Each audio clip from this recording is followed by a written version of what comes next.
Shabbat Shalom. This week's parasha is Parshat Chukat.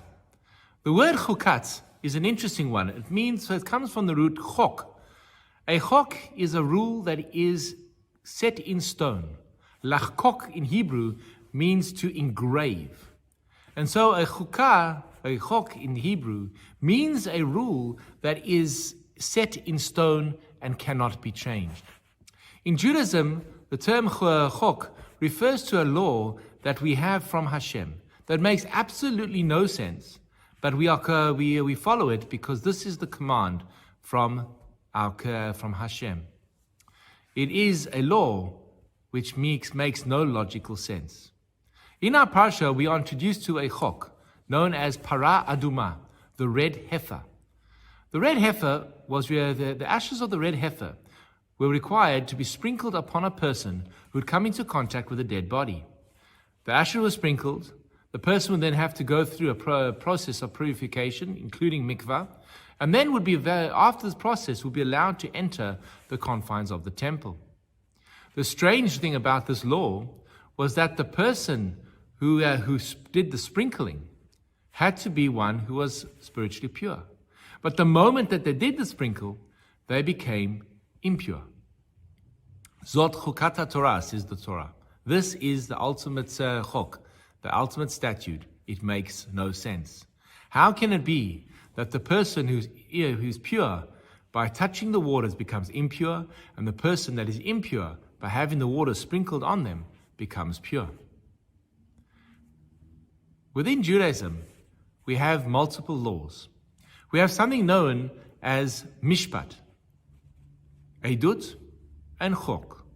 A mishpat is a law that makes logical sense, that without it, society just cannot function. For example, thou shalt not murder, thou shalt not steal, thou shalt stand up for the elderly.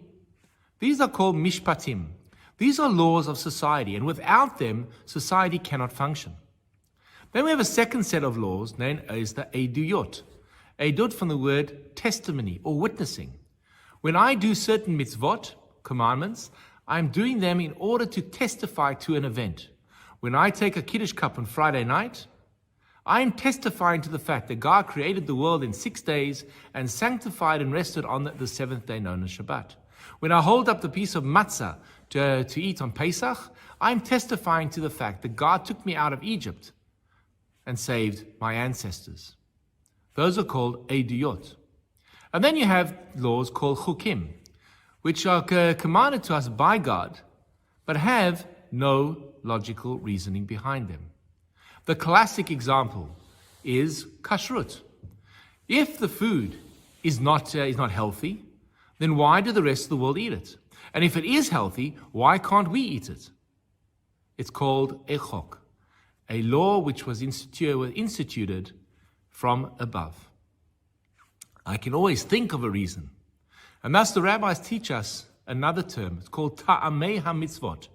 We are permitted to try and find a reason that makes logical sense to us as to why we keep a mitzvah. So for example, why can't I eat meat and milk? Well, meat is a symbol of death, milk is a symbol of life, and by eating them together, I'm living a contradiction between two extremes. When I eat, why can't I eat an animal, a pig, for example? It has the signs of the split hooves, but doesn't chew the cud. It symbolizes someone who pretends to be kosher on the outside, but doesn't reflect the values on the inside. Now, that's not the reason that if someone, a friend of mine who eats pork, is somehow two-faced. Not at all. It is just a reason to help me understand the mitzvot a little bit better. Give me a time, give me a taste that makes it logical and for myself.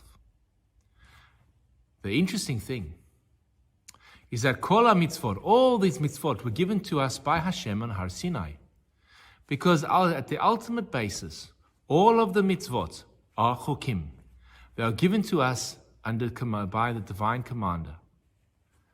When I'm walking in the shops and I'm starving hungry, and I have that whiff of that Macca's cheeseburger, I go, that tastes so delicious. But no, stop, Rabbi, you cannot eat that. Why? Is something going to happen to me? Will a lightning bolt strike me? Judaism is about teaching us the art of self-control, to elevate every aspect of our lives. And and one of the most fundamental urges we have is the need for food and to eat. And if I smell that smell, and I think of how delicious, but I hold myself back and don't eat from that, walk in the restaurant and order that cheeseburger, I'm mastering the art of self-control. I'm able to control what comes into my mouth. Surely I can be careful and control what comes out of my mouth. The chukim are set in stone. These are the mitzvot from the Torah. Can I question them? Can I go? Sure, certainly. Can I find reasons for them that make sense to me? Absolutely. But at the end of the day, it is a chok, a command from Hashem. And if the reason falls away, the rule still applies. People said to me, the reason we don't eat pork is because a pig is a dirty animal. But today, animals are all screened, it's cleaned, it's no problem. No, I still cannot eat it because Hashem told me no. Zot chukat-Torah. This is the rule of the Torah. And Parshat Chukat falls straight after the Korach's rebellion. In the Korach's rebellion, Korach said, I believe in the emotions of the mitzvot. I have a reason why to do the mitzvah of tzitzit. Why it should be a blue thread. And Moshe Rabbeinu said, no, it's a chok, it's a rule from Hashem. We don't second guess, because ultimately when we second guess, we will make a mistake. Parshat Chukat follows Parshat Korach to teach us that the way of Judaism is that there is a system of an ultimate morality which is set in stone. We abide by it, we keep it. We can certainly ask the question of why I have to do the mitzvot, and I can seek a reason that will make sense to me for the mitzvot. But ultimately, it is a chok. Shabbat Shalom.